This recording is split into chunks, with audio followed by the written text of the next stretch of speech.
Bab 1436, Kecewa. Semangkuk mie panas disajikan. Setelah bos meletakkan semangkuk mie, ia mengambil mangkuk dari dua orang itu. Dari awal hingga akhir, ia memiliki senyum cerah di wajahnya. Dua orang di depannya makan beberapa mangkuk mie berturut-turut, itu pasti karena makanannya lezat. Gujina Sui mengambil semangkuk mie panas di depannya. La pertama-tama mengangkat mangkuk dan menyeruput kuah mie dengan lembut. Gerakannya sangat anggun. Setelah meminumnya, ia mulai memakan mie tersebut. Baginya, makan mie adalah hal yang sangat baru, dan makan mie bersama seorang pria adalah sesuatu yang belum pernah dialaminya sebelumnya. Karena dia adalah orang yang sangat menghargai waktu. Sejak dia berkuasa, peradaban Su Ming adalah segalanya baginya. Dia merencanakan masa depan peradaban Su Ming setiap hari. Bagaimana dia bisa punya waktu untuk pergi berbelanja dan makan mie? Jika Sander Ye tidak terus mengundangnya kali ini, dia tidak akan tertarik untuk keluar. Tetapi, dia sekarang merasa bahwa ada baiknya untuk memperlambat langkahnya. Di samping dia, Sander Ye berpikir keras setelah mendengarkan kata-kata Gujina Sui. Baginya, perkataan Gujina Sui bukanlah sebuah wahyu, karena sebenarnya dia telah memikirkan masalah ini sebelumnya, tetapi dia belum pernah memikirkannya secara mendalam. Setiap orang seringkali memiliki hal-hal di dalam hatinya yang tidak ingin mereka hadapi. Alasan utama mengapa dia menanyakan pertanyaan ini kepada Gujina Sui hari ini adalah karena dia benar-benar sedikit lelah. Dia harus mencari cara untuk meningkatkan kekuatannya, menghadapi pemilik Penatao, dan juga menghadapi tatanannya sendiri. Tidak peduli yang mana, itu menyita banyak energi dan usahanya. Baginya, kemampuannya saat ini sebenarnya telah mencapai batasnya. Karena dia tahu betul bahwa sekali pemilik Penatao mengambil tindakan, dia tidak akan mampu bersaing dengannya dalam kondisinya saat ini. Pemberontakan. Dia ingin melawan, tetapi seperti yang dikatakan Gujina Sui, bahkan jika dia sekarang sepenuhnya menyatukan ketiga garis keturunan, dia mungkin tidak dapat mengalahkan pemilik Penatao. Belum lagi pemilik Penatao, dia mungkin bahkan tidak dapat mengalahkan para penguasa peradaban yang belum pernah muncul. Ketika orang mencapai usia parubaya, mereka merasa sangat tidak berdaya saat memikirkan masa depan. Sander Ye menggelengkan kepalanya dan tersenyum, "Aku ingin kembali ke Bima Sakti." Gujina Sui menatapnya. Sander Ye tersenyum dan berkata, "Aku tidak bermaksud apa-apa. Aku hanya merasa sedikit lelah dan ingin beristirahat dengan baik." Gujina Sui tidak mengatakan apa-apa. Sander Ye merasa sedikit kecewa dan kehilangan, tetapi kemudian dia berpikir, ini urusannya sendiri, bagaimana dia bisa meminta orang lain membantunya. Seperti yang dia katakan, hanya ketika kamu cukup baik dan cukup kuat, orang lain akan benar-benar mengakui kamu. Sander Ye menyimpan kemerosotannya sebelumnya. Dia menatap Gujina Sui dan berkata sambil tersenyum, "Apakah kamu masih ingin makan?" Gujina Sui menggelengkan kepalanya. Sander Ye mengeluarkan kristal peri dan meletakkannya di atas meja. "Kalau begitu, ayo pergi." Kedua pria itu bangkit dan pergi. Pada saat ini, bos tiba-tiba datang dan berkata sambil tersenyum, "Tuan, Nyonya, apakah makanannya enak?" "Nyonya." Alis Gujina Sui langsung berkerut, dan kerutannya memancarkan aura kewibawaan. Bos itu langsung ketakutan dan menggigil, "Nyonya, ada apa?" Melihat Gujina Sui terlihat sedikit aneh, Sander Ye berkata cepat, "Tidak apa-apa, kami makan dengan nikmat, pergilah bekerja." Sambil berkata demikian, dia menarik Gujina Sui menjauh. Setelah berjalan beberapa saat, Gujina Sui terlepas dari tangannya, dengan lapisan es di wajahnya, dan rasa dinginnya bisa terasa bahkan sejauh 3 kaki. Sander Ye tiba-tiba mengeluarkan seuntai permen hau dan menyerahkannya padanya, "Cobalah, ini adalah buah dao hulu dari Bima Sakti." Gujina Sui mengabaikannya. Sander Ye tersenyum dan berkata, "Coba saja." Gujina Sui masih mengabaikannya dan berjalan cepat pergi. Sander Ye tidak punya pilihan selain mengikuti. Segera, keduanya tiba di Akademi Guanxuan. Aula dalam. Gujina Sui berjalan ke meja tempat Sina Mu bekerja dan duduk sambil membolak-balik dokumen di depannya. Sina Mu berdiri dengan hormat di samping, merasa sedikit gugup. Menghadapi Gujina Sui, dia benar-benar sedikit takut. Wanita ini tampaknya mampu melihat isi hati orang-orang. Setelah beberapa saat, Gujina Sui berkata, "Mari kita bicarakan keuntungannya terlebih dahulu." Selama kurun waktu ini, dunia Guanxuan telah stabil dan damai. Kamu telah melakukan pekerjaan dengan baik dalam hal ini. Tetapi, dalam hal memobilisasi massa, kamu belum melakukannya dengan cukup baik. Kamu terlalu baik dan suka menunda-nunda. Sina Mu ragu-ragu sejenak, lalu berkata, "Tuan Sui, aku khawatir jika terlalu mendesak maka akan menimbulkan efek sebaliknya." Gujina Sui menatap Sina Mu, "Berapa banyak kaisar agung alam semesta Guanxuan yang ada sekarang?" Sina Mu berkata, "Ada 372. Gujina Sui bertanya, "Berapa banyak di antara kalian yang ada di 10 gurun?" Sina Mu berkata, "Ini." Gujina Sui menatapnya, "Apakah kamu tahu berapa banyak waktu yang dimiliki dekanmu sekarang?" Dia tidak punya banyak waktu. Aula Dewa Penguasa bersama akan segera muncul. Pada saat itu, pertempuran Dao Agung akan dimulai, dan lawan misterius yang tak terhitung jumlahnya akan muncul satu demi satu. Apakah kamu akan menonton saja sementara dekanmu pergi ke pertempuran Dao Agung? Tanpa menunggu Sina Mu berbicara, dia melanjutkan, "Apa maksudmu dengan terlalu banyak sama buruknya dengan terlalu sedikit? Siapa yang memberi semua yang mereka miliki sekarang? Itu diberikan oleh dekan. Bagaimana mungkin ada orang yang hanya menerima tanpa memberi? Jika ada orang seperti itu, mengapa mempertahankannya?" Sina Mu ingin mengatakan sesuatu tetapi berhenti. Gujina Sui tiba-tiba berkata, "Lingat." Di sampingnya, waktu dan ruang sedikit bergetar, dan seorang wanita perlahan berjalan keluar. Gujina Sui berkata, "Mulai sekarang, kamu sisihkan barang-barang yang ada dan bawa orang-orangmu untuk mengambil alih kabinet sementara Akademi Guanxuan." Wanita bernama Linga itu membungkuk sedikit dan berkata, "Ya, Tuan." Wajah Sina Mu menjadi sedikit pucat. Gujina Sui sedikit marah. Pikiran seluruh alam semesta Guanxuan belum bersatu, itu sungguh bodoh. Jika orang-orang di bawah tidak menyadari bahwa minat mereka saat ini terkait dengan dekan, maka tidak peduli seberapa banyak dekan kamu berupaya, itu akan sia-sia. Sifat manusia memang seperti ini. Pengurangan sedikit kebaikan akan menimbulkan kebencian, dan hanya sedikit orang yang benar-benar tahu bagaimana cara bersyukur.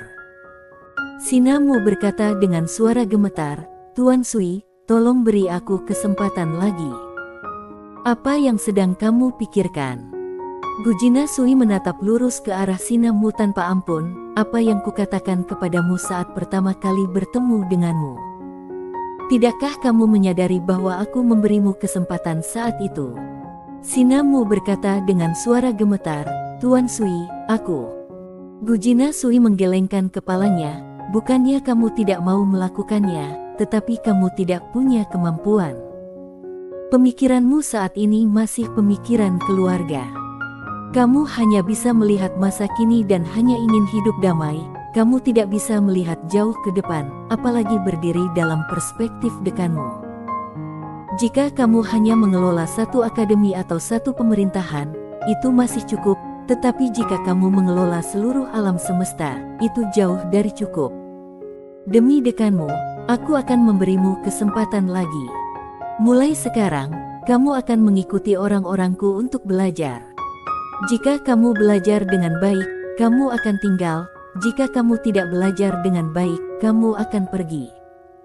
Sina Mu berkata dengan gembira, "Terima kasih, Master Pavilion." Gujina Sui berjalan ke meja di dekatnya. Dia memindai dokumen dengan indera spiritualnya, dan semua isinya muncul di benaknya. Setelah beberapa saat, dia menatap Linga, mulailah dengan para siswa akademi. Para siswa ini memiliki kompleks pemujaan untuk dekan dan lebih bersemangat. Kita harus membuat semua orang di alam semesta Guanxuan memahami satu hal. Jika dekan mereka gagal, semua yang mereka miliki sekarang akan hilang, dan tanah kuno tidak akan menoleransi mereka. Ini bukan untuk menakut-nakuti mereka, tetapi fakta. Ling berkata dengan hormat, "Tuan, tenang saja, aku akan mengurusnya." Gujina Sui mengangguk, dan dia menatap Sander Ye, "Berikan padaku pagoda kecilmu." Sander Ye membuka telapak tangannya, dan pagoda kecil itu terbang di depan Gujina Sui. Gujina Sui menyerahkan pagoda kecil itu kepada Linga, "Bawa dunia Guanxuan ke pagoda kecil itu." Linga mengambil pagoda kecil itu, ragu-ragu sejenak, lalu berkata, "Energi spiritual dunia Guanxuan berasal dari tanah kuno." Gujina Sui berkata dengan tenang, "Tentu saja kami akan menerima mereka bersama-sama." Di samping, kelopak mata Sinamu berkedut saat mendengarnya, dan kemudian tatapan rumit melintas di matanya. Rilisan dan koleksi ini memperoleh energi spiritual yang tak terhitung jumlahnya dari tanah kuno secara cuma-cuma. Linga mengerti segalanya dan tidak mengatakan apa-apa lagi, lalu mundur dengan tenang. Gujina Sui menatap Sinamu. Sinamu mengerti, membungkuk dalam-dalam, lalu mundur. Gujina Sui menatap Sander Ye, "Bolehkah aku mengkritikmu?" Sander Ye mengangguk, "Bisakah kamu bersikap lebih lembut?" Gujina Sui berdiri dan berkata, "Aku sangat kecewa." Sander Ye tercengang. Gujina Sui berhenti berbicara dan tampak cemberut. Sander Ye menghampirinya dan berkata dengan lembut, "Aku tahu kamu ingin mengatakan sesuatu yang tajam kepadaku karena kamu sedang memikirkanku. Kamu boleh mengatakan apapun yang kamu mau." Gujina Sui menatapnya, "Kita hanya rekan sementara, bahkan bukan teman. Beberapa kata terlalu menyakitkan untuk diucapkan. Jika kamu tidak tahan, itu akan buruk bagi kita semua." Sander Ye berkata, "Jangan seperti ini." Gujina Sui menatapnya lama dan berkata, "Aku kecewa karena kamu kurang berani dan tidak punya cara yang kuat. Maaf aku terus terang, tetapi alam semesta Guanxuan yang kamu kelola hanyalah gerombolan. Jika kamu tidak meminta bantuan, Istana Abadi dapat menyapu kamu. Masalahnya di sini bukan hanya kamu tidak punya cukup waktu, tetapi lebih pada masalah kamu sendiri. Kamu benar-benar seperti anak kecil, hidup dalam fantasi tentang masa depan." Pada titik ini, dia berhenti sejenak dan melanjutkan, "Kamu harus memahami bahwa kamu ingin membangun sebuah tatanan, dan tatanan apapun dibangun di tengah-tengah gunung mayat dan lautan darah yang tak terhitung jumlahnya. Jika kamu bahkan tidak dapat menyatukan kekuatan internal kamu sendiri, bagaimana kamu dapat melawan kekuatan luar?" Setelah selesai berbicara, dia melihat dokumen di depannya dan menggelengkan kepalanya sedikit. "Lihatlah dokumen ini, semuanya membicarakan kepentingan mereka sendiri. Ada banyak sekte dan keluarga, yang semuanya membuat perhitungan sendiri.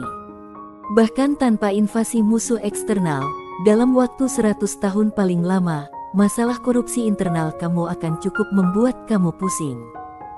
Dan kekuatan iman orang-orang ini tidak banyak berguna bagi kamu sekarang, karena iman mereka tidak murni. Kekuatan iman yang tidak murni ini tidak apa-apa jika menyangkut orang biasa, tetapi jika menyangkut kekuatan besar, kekuatan iman kamu akan runtuh dengan sekali sentuh." Pada titik ini, dia menjadi emosional, dan melanjutkan, "Selain itu, kamu seharusnya tidak menyalahkan siapapun. Musuhmu kuat, tetapi pernahkah kamu berpikir tentang betapa mengerikannya jari-jari emas yang diberikan keluargamu? Ambil contoh pagoda kecil ini. Jangan bicara tentang masa lalu, mulai dari 10 gurun, jika aku jadi kamu, aku pasti bisa menciptakan peradaban yang mengerikan. Mereka sangat lemah, tetapi jika kamu benar-benar melatih mereka dengan baik dan membuat kekuatan iman mereka cukup murni, kekuatanmu saat ini dapat ditingkatkan setidaknya 20 kali lipat. Tapi lihatlah dirimu sendiri, apa yang telah kamu lakukan sekarang. Saat dia mengatakan ini, dia duduk dengan marah. Saat kita makan mie tadi, kamu menanyakan pertanyaan itu padaku. Aku tahu kamu ingin aku membantumu, tetapi pernahkah kamu berpikir tentang berapa lama kita saling mengenal? Kita hanya mitra. Ada beberapa hal yang ingin aku katakan, tetapi hubungan kita hanyalah kemitraan. Bagaimana kamu bisa memintaku mengatakannya? Itu tidak enak didengar dan menyakitkan hati. Jika aku berbicara terlalu banyak, itu mungkin membuat semua orang tidak senang. King Xuan tiba-tiba berkata, Nona Sui, masalah yang kamu sebutkan memang benar, tetapi tuan kecil kita juga memiliki kelebihan. Misalnya, dia sebenarnya sangat menyukai kamu. Tidak bisakah kamu merasakannya? Aku saja bisa merasakannya. Sander Ye. Gujina Sur langsung berdin, merasa malu dan marah. Kamu, apa yang kamu bicarakan? Lagi pula, ada yang salah dengan pedangmu. Siapa yang membuatnya untukmu? Itu dibuat oleh bibinya. Kamu diberkati oleh alam, terlahir untuk melanggar semua prinsip dan hukum. Sungguh eksistensi yang menantang surga. Tapi lantas apa? Aku sudah menyelidikinya.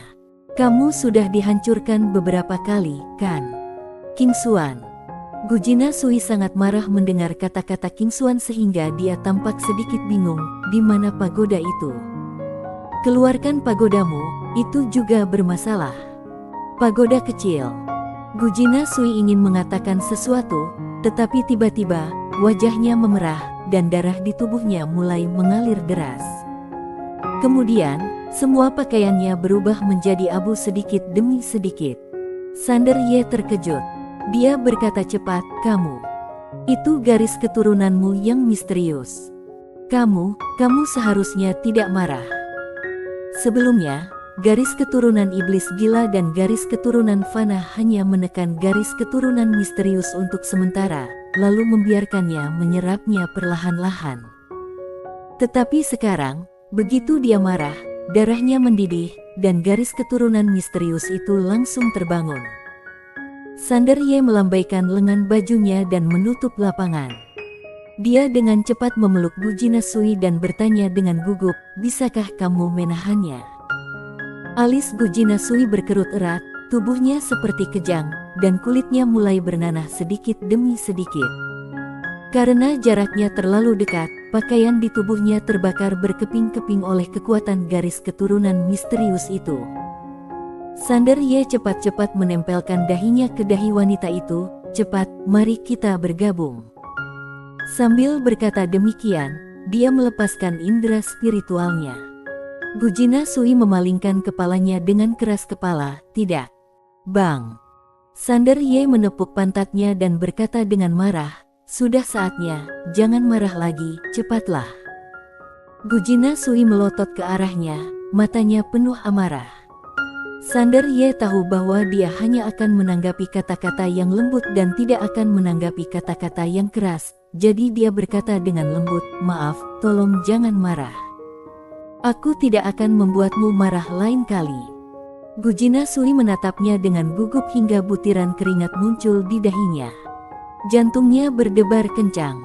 Dia memalingkan mukanya dengan keras kepala, masih menolak untuk menyatu. Sander Ye memeluknya dengan lembut dan berkata dengan suara gemetar, aku tahu, jika bukan karena bibi dan ayahku, kamu tidak akan datang untuk bekerja sama denganku. Dan kamu tidak akan mau terlibat apapun denganku. Kamu bergabunglah denganku terlebih dahulu, dan ketika pulih, aku akan memberimu kebebasan. Setelah Gujina Sui terdiam beberapa saat, kesadarannya memasuki lautan kesadaran Sander Ye. Tak lama kemudian, darah misterius di tubuhnya kembali disalurkan ke tubuh Sander Ye. Dalam sekejap, tubuhnya mulai berkedut hebat, seluruh tubuhnya merah seperti api, dan dia merasakan sakit yang luar biasa.